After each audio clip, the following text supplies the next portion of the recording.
నమస్తే, welcome to SR6 news. Kothagudem జిల్లా ఇల్లందు పట్టణ కేంద్రంలో క్రీస్తు శిలువ సహవాస సంఘం ఆధ్వర్యంలో ఘనంగా గుడ్ ఫ్రైడే వేడుకలు జరిగాయి.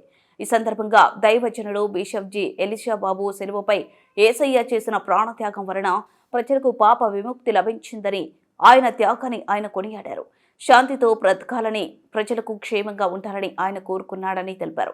అలాగే గుడ్ ఫ్రైడేని ఘనంగా జరుపుకుంటూ గుడ్ ఫ్రైడే సందర్భంగా క్రీస్తు ప్రభువు వారు 2025 సంవత్సరాల క్రితం సిలువలో మాట్లాడిన 7 మాటలను, సిలువ మోసిన సందర్భాలను, సిలువ వేయబడిన సందర్భాలను భక్తులందరితో కలిసి ధ్యానించారు.